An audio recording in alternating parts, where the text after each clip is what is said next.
Ada beberapa cerita tentang fase puasa nih, fase detoksifikasi. Nanti kalau mau coba silakan. Kemarin saya sempat nyoba sampai 20 jam. Ya. Yang pernah saya baca itu dalam sebuah tulisan itu subhanallah pada 12 jam itu tuh kita masuk pada fase fasted state. Jadi fasted state itu fase puasa awal gitu lah.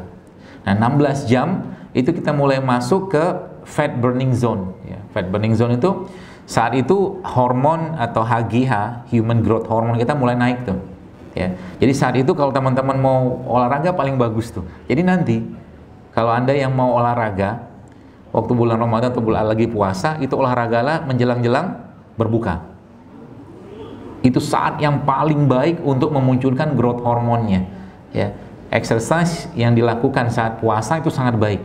Itu bisa memboost up kondisi growth hormone berkali lipat. Ya, karena kita mau buka kan jadi aman kita, nggak usah banyak-banyak, ya, nggak usah lama-lama juga. Jadi kalau misalkan kita sahur, misalkan jam 4 gitu kan, sahurnya jam 4, katakanlah buka itu biasa jam 6, itu kan sudah 14 jam tuh, 4 ke 4 sudah 12, tambah 2 udah 14 jam, menjelang-jelang itu sudah kita mulai olahraga tuh, entah push up, entah apa, yang terutama olahraga beban, bukan beban perasaan, beban beneran, ya, beban badan. Jadi kalau kita sebut dengan weight training gitu kan, weight training ya teman-teman, seperti itu ya. Weight training itu contohnya apa sih? Push up, weight, menggunakan berat badan kita, atau mungkin plank, atau mungkin squat gitu loh.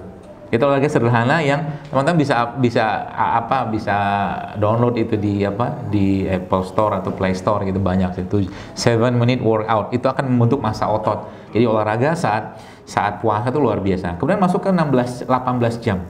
18 jam itu bos sekalian, teman-teman, kita sudah mulai masuk ke fase berikutnya. Jadi burn fat-nya kita itu, burn fat atau bakaran lemak kita itu pada 18 jam itu sudah mulai eksponensial, dia semakin bertambah. Makanya kalau sudah pernah nyobain kayak begini, Anda atau kita nggak perlu banyak-banyak makan. Saya kemarin sempat nyoba sampai 20 jam. 20 jam nggak makan dengan kondisi aktivitas tapi minum aja. Ya, ada kalori sedikit masuk ya, tapi kita nggak terlalu banyak. Nah, pada 20 jam itu tubuh kita itu sudah berubah menjadi kayak fat burning mesin gitu kan. Mesin pembakar lemak. Nah, apa ceritanya lemak ini? Lemak ini teman-teman sekalian, kalau dia masuk ke badan kita dan kondisinya adalah tubuh yang terlalu banyak timbunan lemak, terutama lemak jahat. Kita mungkin ada kenal HDL, LDL, seperti itu tuh, lemak jahat lah bahasa kita tuh, otomatis banyak sistem kita akan bermasalah. Nah, analoginya begini. Kita punya mobil misalkan, mobil itu tangki utamanya atau total tangkinya 50 liter misalkan. Nah, 10 liternya itu tangki cadangan. 40 liternya, kalau Bapak Ibu teman-teman lihat memang ada ternyata tangki cadangan tuh katanya. Teman saya kemarin sempat bongkar tangki, ternyata bener ya tangki cadangan, seperti tangki cadangan gitu kan dalam mobil itu. Nah, 50 liter totalnya. Nah, pertanyaannya bagaimana kita bisa mengakses ya, atau bagaimana kita bisa menggunakan tangki cadangan tadi? Catatannya apa? Misalkan Anda dari sini mau misalkan ke Sukabumi misalkan. 3 jam lah misalkan atau 2 jam. Nah, caranya supaya pakai tangki cadangan gimana? Jangan berhenti rest area. Kan gitu. Jangan berhenti rest area. Kalau berhenti rest area, masuk lagi diisi bensin, masuk ke tangki utama. Tangki utama ini sebenarnya gula. Isi gula. Ya, gula dalam tubuh kita pernah saya jelaskan juga, kalau nggak kepake ujung-ujungnya jadi apa? Lemak. Gula, glikogen, lemak, gula, glikogen, gitu aja urutannya itu. Nah, pertanyaannya kalau gula yang masuk ini gula nggak sehat, contoh misalkan gini.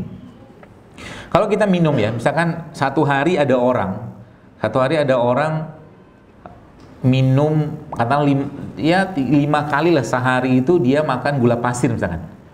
Setiap waktu pertama, kedua, ketiga, 4, 5 gitu kan, setiap waktu itu dia makan katakanlah 5 atau 2 sendok makan gula pasir. Dengan orang pada waktu yang sama atau dengan kondisi yang sama 5 waktu tadi dia makan air tebu atau minum air tebu. 2 sendok gula pasir dan 2 sendok air tebu. Kenapa saya ngambil ilustrasi gula tebu atau air tebu? Karena gula pasir kan asal gula tebu. Dari tebu kan? Tapi beda nasib ini kalau orang makan. Orang yang makan ini, teman-teman sekalian, yang makan gula pasir 2 sendok makan ini tiap sampai 5, itu jelas akan bermasalah di badannya karena tubuh susah ngolahnya.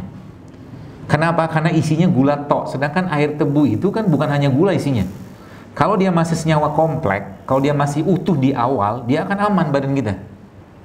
Itu kenapa banyak orang habis makan, misalkan makan nasi gitu kan, dengan berbagai macam lauknya ngantuk, terutama nasi-nasi yang tinggi dengan gula, karena tubuh susah ngolahnya. Setiap pengolahan makanan-makanan atau mungkin sesuatu yang masuk ke badan kita, kalau dia katakanlah tubuh katakanlah capek ngolahnya, itu berat, kemungkinan besar itu gula, kemungkinan besar.